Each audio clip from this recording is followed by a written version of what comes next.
SKT. You saw them celebrating after what was a best-of-3 victory. But today they come in, and it just means so much for Gen G going forward. And for Griffin, you can laugh it off for now. But what if you look back, and this is the start of something that actually does derail their season? I don't think we should assume anything about where LCK is going in terms of the overall victors of the season, and maybe even who will represent the LCK at MSI. Famous victory for Gen G. Ruler does it again, and this time he doesn't need the dramatic fall-off in the late game. We said wait till 35 minutes. Guess what this graph says? They waited, and they waited pretty gracefully, all things considered. That's basically the second 30 minutes comes in. It's like, oh, hello. Nico and Vayne are here to play, and we talk about Nico and Vayne. Obviously, Vayne doing a ton of damage. Nico most of the time just split pushing in this one, and nobody on Griffin able to quite reach the level of the Vayne damage. And says, I think it's like 1 million Teemos are cheering for Gen G, something like that. That sign that we saw earlier that I was only able to translate half of, the bottom half was like, for some reason, it feels like a dream of a dream, but it feels like Gen Z are going to win today. And it does feel like we're living a dream. All the things came right together for Gen Z, and they actually, not 2-1, but they 2-0'd Griffin tonight. And it gives us, as casters and viewers of this league, something as Peanut, the MVP. I think we would have thought Ruler, but can respect the fact that talk to Peanut for balance. That he did to exist previously, and that means take forward makes every further race more hype, because we can't just plug in Griffin 2-0 every time they play. It's very true. Makes them look mortal, as I said before, and yeah, it does feel like Ruler kind of got robbed on the MVP of this one. Peanut especially. Some mistakes in this one alongside the miss smite, but I mean, we are going to get to talk to him, so I suppose that's that. And I'm sure a lot of people want to hear from him and his struggles so far on the side of Gen G. So either way, we are going to get into that interview right away. So I'm going to hand it over to Ji-sun, who will help us out with the translation of Ruler and Peanut's interview. Thank you very much, guys. This is Ji-sun with today's interview translation. And Genji stopped the undefeatable Griffin today. Congratulations, Ruler and Peanut.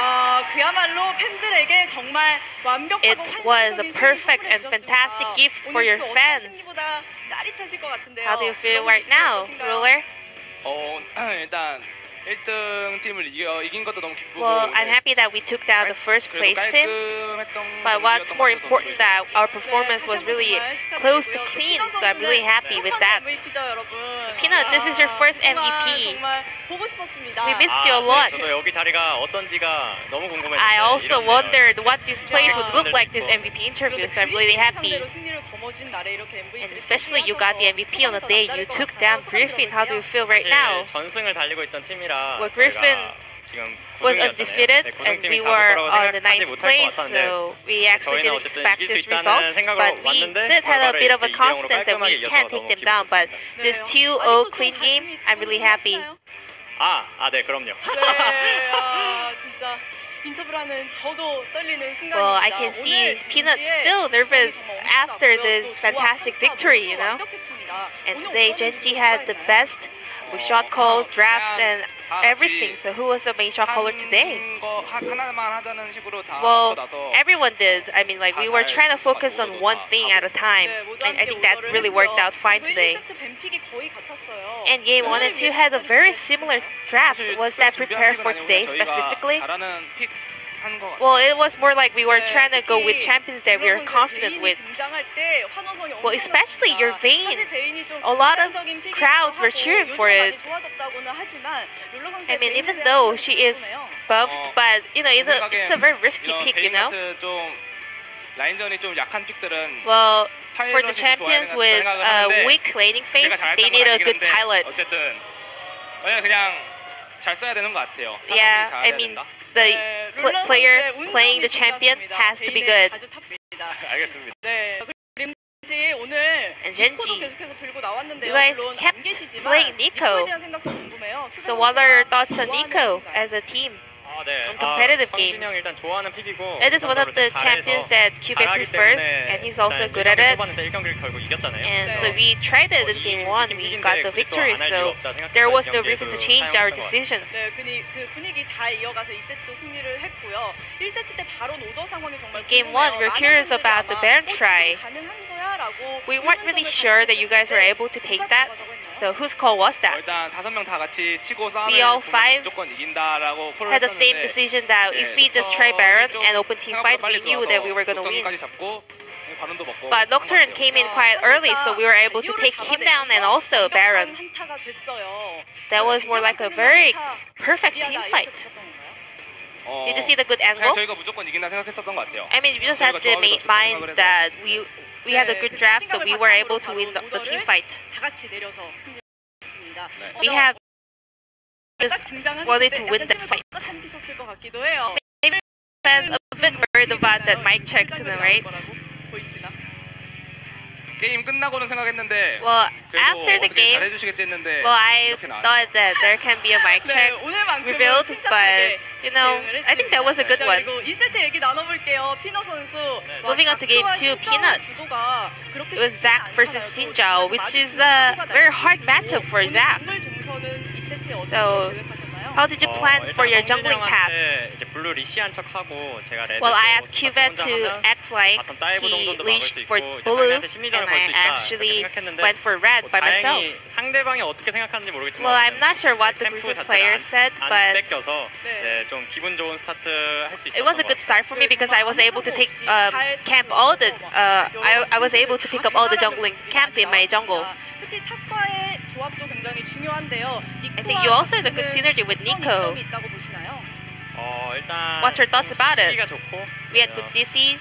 뭐 장점이라기보다는 이제 성진 형이 저를 약간 키워주는 정글을 좀 It was more 막아주는 like 그런 게 이제 장점인 것 같아요. Cuvette letting me to camp during the early game. He was doing a lot of work for me. 바람용만 나왔습니다. 용 운이 정말 없었다고 But it was a bit unlucky because you guys were only able to pick up the wind drake. 코치님 감독님한테 Does that happen to you a lot? 심지어 개복치 운도 없다고 제가 이게 I always tell my coaching staff that I'm so unlucky with the Scuttle Trap as well because during the scrims I have good luck with it, but in the competitive games it goes bad. I don't know why. 아쉬웠고요. 대지용도 그렇고요. 자, 젠지의 하지만 멋진 플레이였습니다. 피너 선수의 활약도 봐야겠죠. So we have another replay for you, Peanut. 엄청났던 장면 함께 보겠습니다. 네, 이때 거의 경기가 끝날 So this is almost the end of the game here. 밑에서 교전이 일어날 때 위에서 이제 조이를 So you were actually zoning out Zoe. Whose call was that? 신짜는 제 입장에서는 그냥 잡은 것 같아서. Well, I knew that Sinjao would be down so easily, so I was keeping my eyes on Zoe. 아래 와달라 했거든요. But other players actually told me to back up in the mid lane. 아래에서 부른 게 혹시 룰러 선수인가요? Whose call was that? Is that Ruler? Yes, it was. 네, 잘 됐던 것 같아요. Well, 결과적으로. I mean, in the end, it all worked out fine. 밑에서 전투도 정말 잘 해주셨으니까요. I mean, all the players in the mid lane and also you in the side lane were doing so well in that team fight. 오늘 젠지는 정말 But today, Genji 정말이란 was 말 awesome. 몇 번씩 쓰고 싶을 정도예요. I mean, I cannot just stop being so amazed by your plays. So how are you going to prepare for your upcoming series? 다음 경기도 재밌을 것 같고. I mean, it's going to be another exciting one.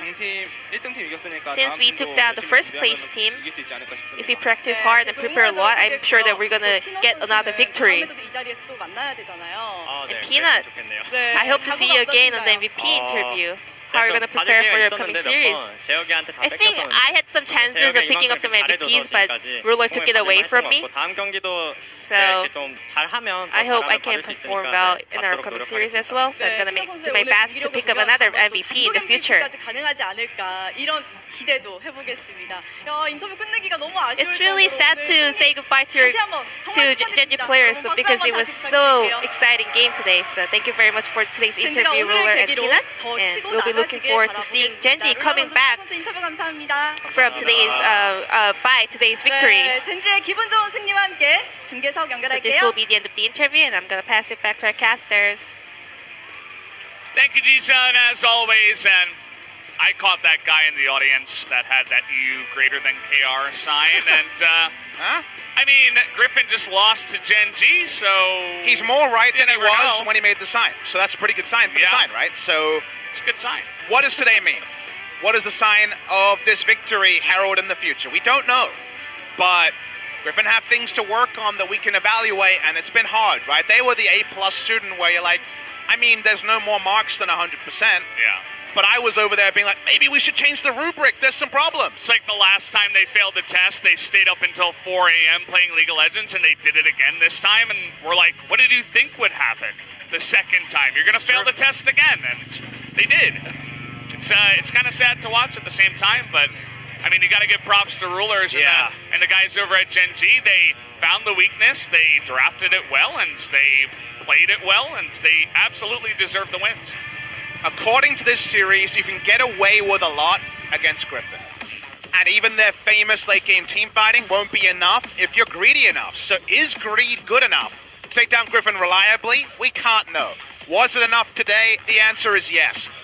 Very nice victory by Gen G, and it also means the highly competitive race to get the hell away from last place is on, Valdez. Gen G now are a series clear of have a series in hand, so yeah, who's going to be question? Who's going to be 5 as the season ends? Yeah, I was just looking at Gen G's win. They defeated Jin Air twice, they defeated KT once, and then Griffin 2-0. You know, say what you will, seems kind of all over the place, but they get the win. Telecom War in 45 minutes or so, guys, so Yeah. please do join us. A long break after a Gen G victory. Gen Z take the 2-0. What could happen in the telecom? We'll have to wait and see. Join us in a bit.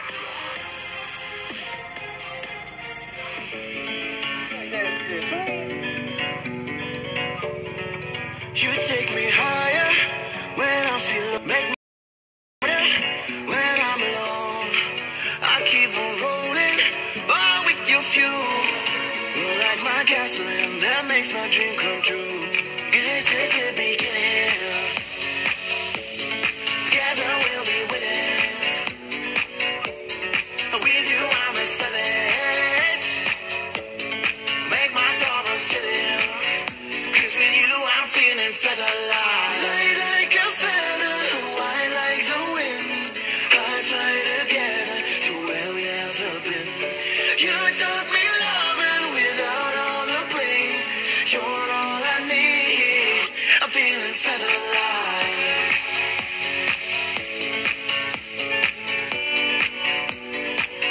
I'm feeling feather light.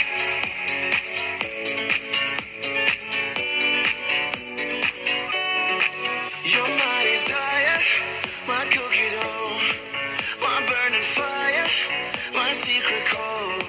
I keep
want everyone to know. Oh, yeah, you're so sweet and you want me. I just want everyone to know. Oh, I'll tell the world, yeah. I'll tell the world. I just want everyone to know. Oh, I'll tell the world, yeah. I'll tell the world. I just want everyone to know. Oh, you taste so sweet, yeah. Sweeter than Coca-Cola.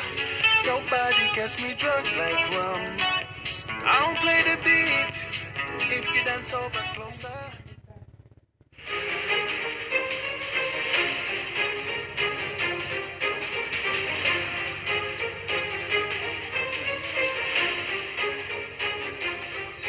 Welcome back, guys. We're here at Lal Park, and we're about to get into the second telecom war of 2019 spring.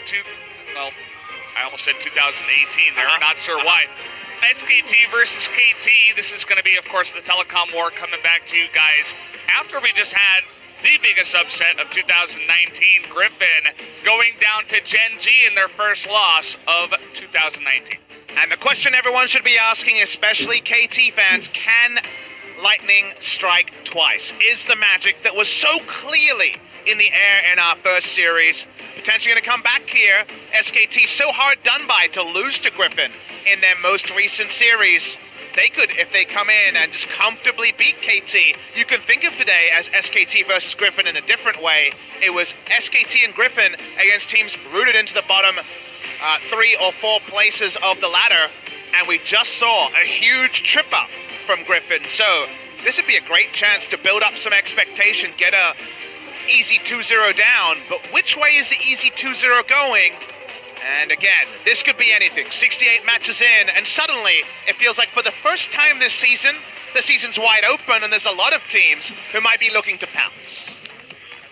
That is very true. As you guys did see the last time that they did come together, SKT bopped KT. Wasn't very close. 2-0 series. It's not one that I go back and recommend you watch, but maybe this is going to be the series to watch and the date to watch. As Papa was mentioning, could we see lightning strike twice once again? Is the magic there for SKT versus KT? And some really interesting matchups as well, including Faker versus BDD in the mid lane. That's the one that everyone knows will be happening, but around there, there's definitely been a lot of roster changes and shakeups of KT over time. We'll see the exact roster very shortly. This was way more competitive in the first round robin than we predicted. KT so close to winning game number 1, where SKT did close it out 2-0. So definitely the on-paper stat line didn't mean as much. KT kind of in different form. They beat Jin Air. As Humble Life, they picked up a single game. It's the Telecom War, a 15-year rivalry that extends today. The old man duo, Smeb and Score, together again for today. And we love to see them play. What will it mean, though? Because definitely the nameplates for KT Rolster haven't deserved the respect that they previously garnered in years past. Yeah, I mean, you go back to tier lists and people talking about KT. Before the season started, everybody was ravished over their top side of the map, you know, Smeb, Score, BDD, how can you beat that? Maybe the best top line or one of the best in the LCK, but now they're down at 9th, and you leave yourself scratching your head and wondering where did it all go wrong for KT. And KT, we're watching on the first strings, and they're probably the only ones being like, damn it, this sucks for us, because Afrika beat KT last time out. Gen G are winning matches. KT might have games in hand, but they're not winning that often, so they have to find their wins where they can, and even single game victories might be important at keeping themselves out of the ignominy of going to Worlds as first seed. And yes, with some significant roster changes, still as an org and one of the proudest in Korean esports, potentially following that up with relegations the next split.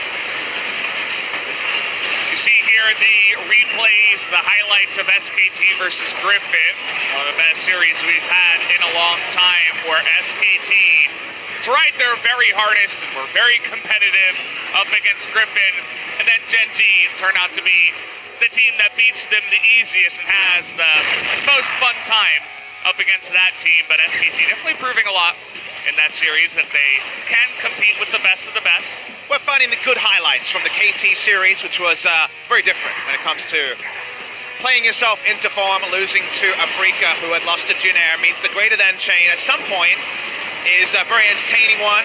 Remember that we do also have Griffin going down to Gen G, lead to the greater than chains that might actually lead with Jin Air being the best team in the world. It's hard to say at this present point. Watching the replays here and some good isolated moments. It definitely wasn't a complete bopping, but Afrika with a better team on the day. And I think KT's Dross also left a bit to be desired. How's it going to come together today? We get to find out very shortly, Valdez. It's 9.5 time. Do things change? That is the big question. Score came in a couple of series now, and he looked good on Gragas, looked pretty good on Jarvan too. And that's why he does hop into our key player comparison here. There's only one blue light on one stat. It is 90% first blood participation here for Clid, first in the LCK. What does that tell you, though? It says Clid is good, yes, but the more important point is, if they get in the first blood, Clid's going to be the man they're doing. They're not getting solo lane advantage. Solo kills aren't happening. Junglers always have high first blood participation. Consider their score at 75% is 6th. But Clid is really the barometer for this team. Can you name many games where Clid got ahead and SKT lost? I feel like that hasn't happened with any reliability. And then you think of series where they lost, where he's farming on Sejuani without a lot of priority. Maybe it's all about empowering Clid for SKT in the early game. We're going to take a look at the rest of the lineup here. It's the standard from SKT, of course. Khan, Clid, Faker, Teddy, Mana going to be lining up here, and they are the heavy favorites coming into the matchup against KT tonight. But as we did see in the first matchup of the night, even if you are the favorites, it doesn't matter much. You have to show up on that day and still outperform your opponent. That last part, like you say, we've already been treated to once. We're treated to a first-time jungle matchup we have never had.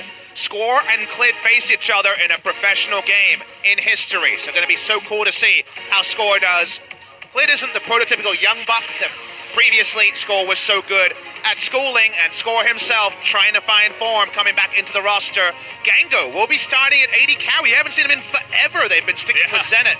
More often than not, Gango, formerly Sketch of Samsung White, has been known for the longest time for his Draven. I'd love to see a Draven against Teddy.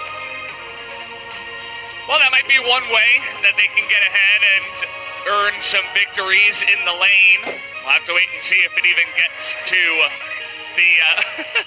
the right places. Gango goes the wrong way. Not a good start for his return to the LCK. A bit of a lull park moment there for poor Gango. He definitely looks a little bit fish out of water because he hasn't had many games on the Lull Park stage. Not a debut for him, but a re-debut, given how long he was out. Score had the long time on the sidelines, Gango as well. He's the new player from the team that lost to the Afrika Freaks. We'll see what impact he can have, because obviously bot lane you would weigh insanely in the advantage of SKT.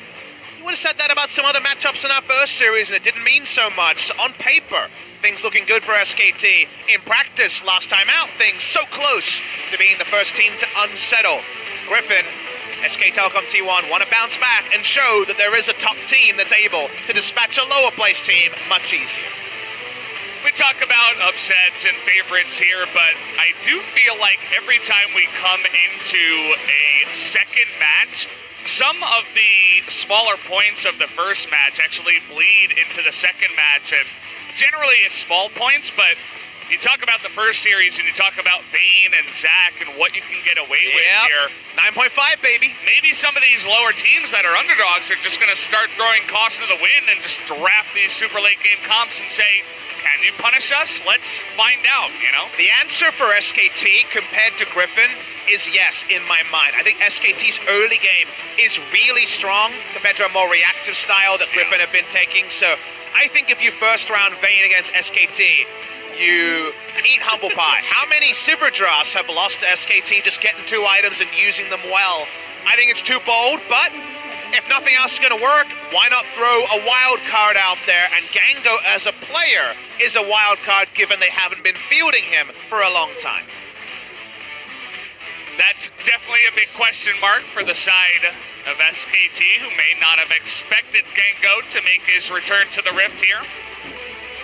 They're going to try to make him Gongo in this series. We'll see if they can actually make it work, as I know a lot of SKT fans were watching the series of Gen G versus Griffin and saying, hey, SKT, why didn't you let Teddy try Vayne and let him try to do the 1v9 thing? Maybe we'll see that in the future. I'm watching Faker blow into his mouse. I don't think that, it's not a Game Boy and it's not a ball mouse, I assume. I don't know that for a fact, so I don't really know why he's blowing Imagine if into it. Faker used a ball mouse. How many people would be like, I have to use a ball mouse What too? if Faker used a trackball? Wouldn't that be amazing? You would invest in trackball companies around Korea and then be like, yes, the windfall, it's here. That would change just the entire meta, the entire economy around mice around the world. Kerp somewhere is watching on, the last famous League of Legends player to use trackball. Only Kerp was Faker, things would have been different. Life would have been different, and happy birthday being called. Speaking of birthdays, it is Faker's official 6th year anniversary as a pro player as well. Lots of anniversaries here. Don't know exactly how old Teddy is, but definitely one of the younger ones we have here in Korea. You say, as we watch, of course, the second oldest player, but affectionately called Old Man Score. Draven's watching you. I mean, Gango's there, Valdez. They know. SKT know. A lot of teams have banned it, but the what-ifs mean something until now. We throw them in the dumpster and we get to have the latest in the 15-year odyssey. It's transcended games. It's that big rivalry. It's the Telecom War. SK Telecom T1 against KT. They return to the Rift once again for this matchup that never seems to end. There have been years where it's been very close, and some seasons where it has been very far. I feel like this is one of the most one-sided series for now. And we're getting personal on the bans already. Scores Gragas gone. Clids Lee Sin gone. Yes, they can be tier list bans. The Lee Sin, for example. The Gragas, not so much. As things get silent for a moment. You can hear a pin drop. Clearly, our music person is like, no, I wanted the Gragas this game. Where's my Hillbilly? The Hillbilly's gone. The Hillbilly's sitting it out. Music guy is really angry now. As my favorite ban currently in solo queue, Vladimir, is going to be locked away. I don't think that was picked or banned a single time in the last series. Nobody plays that from the other two teams. We're bouncing so much. First series was super hyped to watch, and the result, of course, throws a lot of doubt into where the LCK is going. We needed that 2/3 of the way through the season around, it's right now, match number 68, so very much towards the 90 best of threes we play in regular season. 2 more weeks to play after this week that's just starting. Jace blue side ban is very peculiar and suggests that some of those new champions are pushing up, because why not first pick Jace?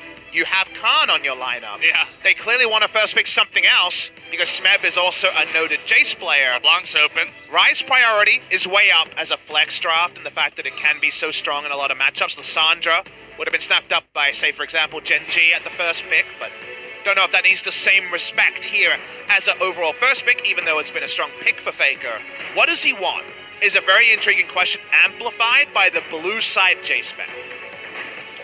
Well, Galio had that moment where he lost 8 games in a row, and we were saying, well, are we not going to see Galio anymore? We're going to see him still a lot more, as he gets first picked very often nowadays. Galio's best friend, though, the Callista that you want to rip him away from, is banned. So does this mean you have the invitation to leave the Galio and find another advantage somewhere else? Zoe, Lissandra, so mid-lane matchups are up there. Lots of stuff is really open, and to me, this is more denial than actually power draft for BDD in particular. I love him on the Zoe, for example, in normal terms, but they're going to rip away the guaranteed blow one person up duo of Galio Lissandra, and let's see how SKT will react.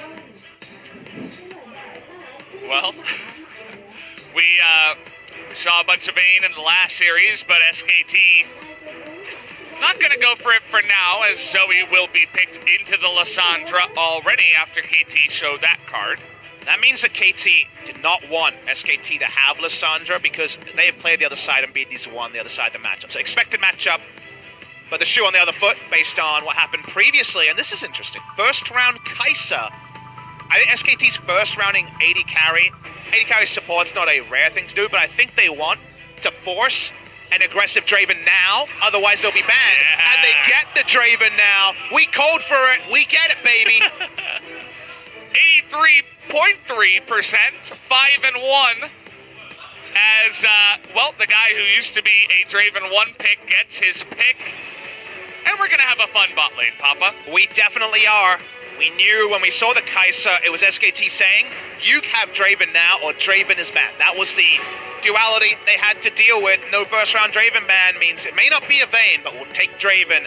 A rarer pick in Korea, in spite of the win rate we saw, always picked for certain occasions. Now, KT Rolster are in a dilemma because we saw Griffin beat this same strategy of first round Draven against a strong team. And the way they did that was vertical jungling and a tempo jungle lead. So either KT have to hold their jungle pick to last and blind pick a top laner for Smeb, or they have to engineer a spot where they can pick a jungler that doesn't get counterpicked by SKT. So that's a tricky one. Jarvan is the obvious one for Clid, and I think Score. So let's see if the Jarvan's contested at all, but the Olaf ban tells you they want to be able to draft the jungle pick at Gangos. Nocturne taken off the board once again. See a lot of Zoe, Nocturne, Galio, especially out of Griffin, but not going to let SKT into that path as well. Here we go. What do KT decide to pick? Do they hold top lane and stop getting Riven, for example, and take the jungler like we're outlining? Jarvan is up, and very, very obvious a choice to take at Score's pick. And you need something bold, like something like Graves from Clid to really punish it with what's open. So that is what KT set up for and banned for, so definitely like them following through. Would Clid dare to go something like Graves that was buffed on this patch, or will he just try to fight fire with fire and go Rek'Sai? Both of them understandable choices, even though Graves has been out of the meta for so long. Thinking about an Aatrox here as well. Could see that hop into the jungle for Clid if he wants to hop onto that pick. Will be selected anyway, so what will be the last one? We get to wait and see, because like you say, could definitely be a blind pick jungler or blind pick top laner. So, Xin Zhao would be, of course, trying to fight early, not allowing Draven to have a combat advantage. Rek'Sai would be balancing things a bit more, but still erring towards the early game. And with the amount of guaranteed crowd control, Rek'Sai having that unburrow is another thing to set up Kai'Sa, potentially hitting down those dominoes, but that's after a Draven laning phase. So, KT Rolster, they put the Jarvan in, and it's going to be the Aatrox counter. It's going to be Smeb's Fiora. This is a pick that definitely fits the player, but it's a pick that Khan knows so well. And Smeb in the past has drafted Fiora in decent spots and poor spots and not performed on the pick. It's actually one of his split pushers that's tripped him up. I famously remember Kesper Cup 2017, where they left open Ornn and said, I've got the counter pick Fiora, back when Ornn was broken strong, and Smeb got crushed in the matchup. Yeah. So it's a very good matchup for Fiora in the 1v1, but it's one that Smeb gets in his own head sometimes. And you have to think the jungler wants to be playing bot side around the Draven and not babysitting Fiora at any moment. Certainly feels that way as Gango does get his pick. I took a look at the actual games that were played on the Draven. Ghost has played 5 of them. Teddy has played 1. Gango actually hasn't played Draven so far. He's had a lot of Draven bans and he hasn't played that many games. So we're finally seeing his re-debut Draven out of the LCK, never playing in LCK despite playing in Masters and other professional games in 2014 in Korea on Samsung White. He's back now. He's finally showing us his Draven. It's late, but the best foot forward for Gango should be Draven. Should be. We'll see if he can actually pilot that to a victory here in Game 1, and especially if KT took Game number 1, then really anything could happen. I said that I predicted a lot of 2-0s this week. Well, so far correct. Yes, wasn't expecting it to go that way in Game number 1, but can it happen again? Another unexpected victory. Smeb on the Fiora, Gango on the Draven. They're not playing safe anymore. These underdog teams are coming out to fight, and I can't wait to see if it works.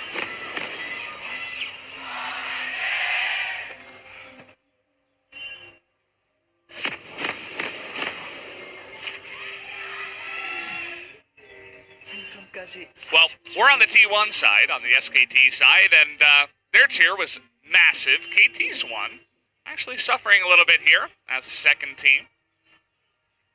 And it is a Again, almost 15 years to the day. The first telecom war happened. That was in StarCraft Brood War, May 5th, 2004. Technically, it is the last time SKT and KT will meet, given that SKT will be renaming to T1. Like I said on Twitter, the soul of the matchup is the same. The rivalry extends, but the rivalry, the telecom war name, is based on the fact that SKT and KT are by far the two biggest mobile phone service providers in Korea. So there will be a subtle change on the SKT side. I'm really interested about the Draven, because obviously that's the pick that is banned in other regions in the first round, that is left open more often. They're not only lost once, but I love how Griffin on the red side played against a blue side Draven.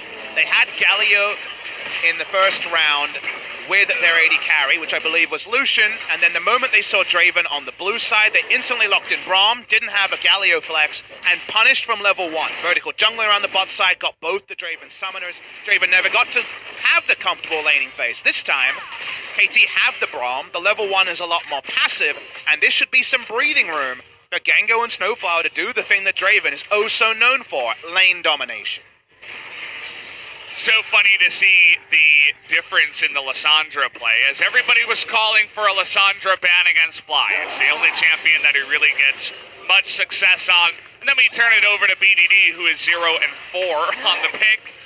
Definitely not a good look, but we'll see if he can pick up that first win here in this matchup. That's why you and I said it felt more like a denial Lissandra than in fact a power pick Lissandra on the side of KT. And when you see, you're going to go Draven, and you now have someone who can't get in your face and contest you reliably, it makes sense, right? If you're going to play the Draven comp, you don't want Lissandra in the hands of Faker to potentially pick away the Draven. So it flows, but the cost of getting the Draven has led to some issues where now you have Fiora, who should win if no junglers come, but with a target on her back, because you know Jarvan will prefer to get those catch-ins to ensure that Draven gets ahead. Because Draven from ahead, Draven from behind, very different predicaments. Clid ultra aggressive here on the Rex side, went in and spotted Score at the blue. Took both Scuttle Crabs and then went into the jungle of Score. Didn't find him. Was looking for him specifically. Now looking for a play in the mid lane, but BDD's positioning is good enough to get away from that one. Really low kill pressure in the 2v2. I want to note, you would have noticed, it's press the attack, Rex side. We saw this in the LPL when they were stuck on patch 9.2 for a long time. You would have presumed only Conqueror, but a second Conqueror nerf after the hotfix on 9.5, and Glid is going for a way to just inject early damage, and if you don't press tab and notice it, that bonus damage for the ally can be so important for the 2v2. And in a game where Fiora can snowball out of control, Draven can snowball out of control, the first skirmish around those picks with the Rek'Sai involved might actually be pivotal in which way the game goes. Score spotting Clid, walking through to the Scuttle and then coming into the mid lane and says he probably didn't take most of the bottom side of his jungle. Goes in, gets a bunch of those camps, isn't going to rubber band the Raptors, most importantly, which I find to be very nice. I feel like LS would be happy about that too. I think it's, in this particular scenario, an interesting one. Yes, Rek'Sai has the skirmishing advantage, but I give Jarvan, Lissandra, and their ability to get places faster the invasion advantage, and you have a Draven bot lane. So red side jungle is the jungle side that I would imagine Skull would invade around, and Jarvan has an ability to escape there, so I wouldn't have mind the rubber band to be able to play bot side. If this just means he wants to play top side, I worry for the Draven. So we can only know in hindsight, it is an intentional choice, like you say, made by the Jarvan, but if you play towards that, then you're playing top side, and Papa doesn't like it. Kind of a wonky lane situation here for Gengo. You'll notice that he was missing 2 of the minions, and you point out on the minimap that Jarvan's all the way up at his Krugs, and that Rek'Sai could certainly be around here, so they were playing very safe for just a couple of moments as the lane was pushing, just to make sure they didn't get caught out in a wonky gank time. But actually, at the highest level, it tells SKT everything. It tells SKT that Jarvan's not bot side, because if he is, they're obviously going to greed for autos. It's Draven, right? He's always going to be looking to reset lane. He'll never allow a freeze to happen when he has spinning axes going. So it instantly told SKT, and the comms Mata would have said 100%, go over the tape if we ever get it. That's going to be Jarvan top side. They knew that from the freeze, so they're giving information, and it's around an area where KT should be strong. Does feel that way. Our observer did point out that the one little popcorn chicken is still alive. as nobody did get that one, so that camp going to not be rubber branded. Clid looking for the first play of the game, also has Zoe with Faker coming around. They know Jarvan can't be there. They spot him, and in we go. Smeb in a bunch of trouble, gets flashed upon, does riposte and flashes at the last moment, but it's not gonna matter as Faker does pick up first blood in the top lane. And that is a squeaky clean dive, and it's something SKT, like we mentioned, it should be complimented for on their LCK Spring 2019 performance that we didn't say about Griffin. SKT are very good at punishing in the early game, and the control ward was what I was trying to gesture to Valdez, because it spotted score so early. They knew from about 3 seconds before this replay, the score couldn't be there. They've got the Aatrox ult, so this dive never fails. Riposte not on time, as Clid is too fast on that one, gets the knock-up, and Aatrox with his ultimate is able to tank it all up. And insult upon injury, Smeb flashes as well too late, so he actually plays that way worse than expected. And unfortunately, this is where I got a bit skeptical of the Fiora, because it just felt like KT had a plan, and then Smeb said yes, and Fiora counters Aatrox, and I'm a Fiora player, and that's not wrong, but it complicates what was previously a pretty simple game plan from the side of KT Rolster, and now score kind of needs to be top and bot at the same time at all moments, and SKT have an information lead so far this game. Look at Kind's items too after the dive, gets Ninja Tabi in a call. He's like, yeah, okay, buddy, you want to pick Fiora into me? Good counter matchup, lol. And the nameplate's just so on there, because that's Khan against Smeb, two legendary top laners who play for lane when they can. The disrespect call is such a fun way to go, and he's already gone into the grasp, and that was something we didn't talk about, but grasp from Khan tells you, well, this is a tricky matchup, I'm going to probably have to play alone. He got the help, and he has the lane insurance keystone with the Ninja Tabi to join in. Ain't no solo kills coming anytime soon. Clid adds to his first blood percentage, by the way. Picks up another engagement up in the top side, and now looking for presence down in the bottom side, wants to stop the Draven lane presence, comes in, clears out a ward. He's level 6. They know about his damage, especially with red buff. That means that Gango and Snowflower are going to have to back away and lose a little bit of presence there.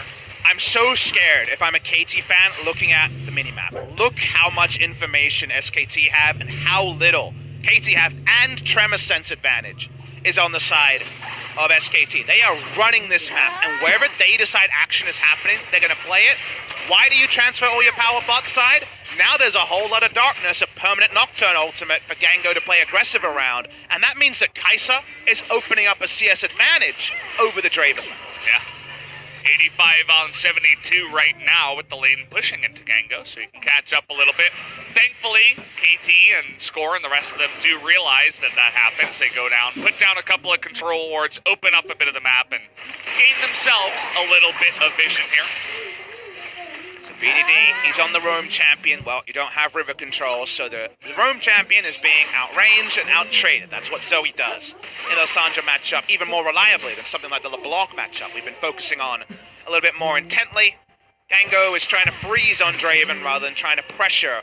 This is where Score needs to come in. Super experienced player that's always been praised for his pathing. They need to control something, and the sweeper comes in late, so they actually control exactly way less information than they want to. And SKT say, well, we're going to use this for a back from Mata. He can come back with a couple of control wards, and when the coast is clear, we'll have a vision advantage again.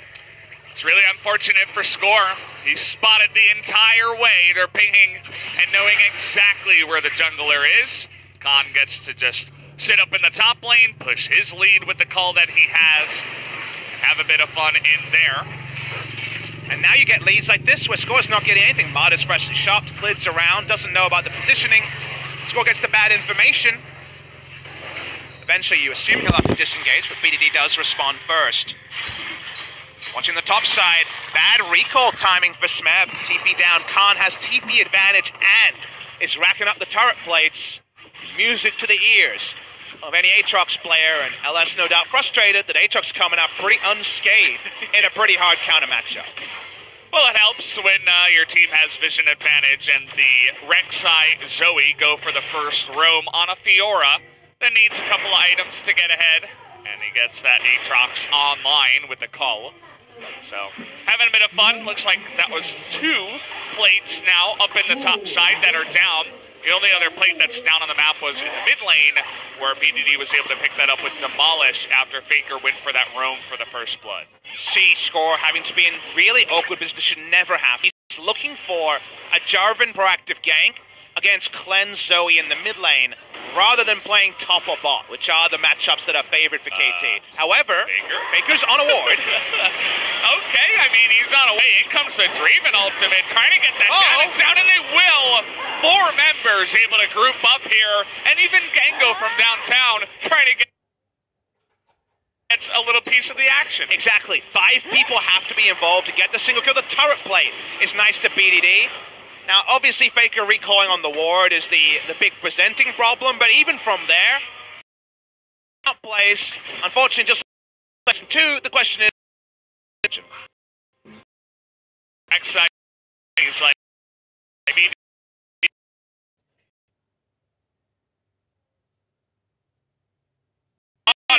Take the...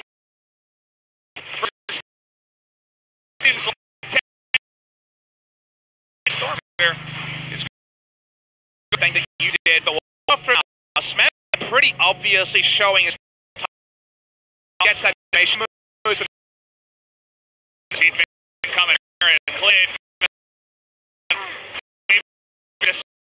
on as he has World Ender and gets away from 3 people. Information and Mata roaming up, they'll get the Rift out under the noses of KT as well. So this time they invest just as much as they did to get 1 kill, and they don't even get that kill, Valdez. Yeah. Well, they give it a try.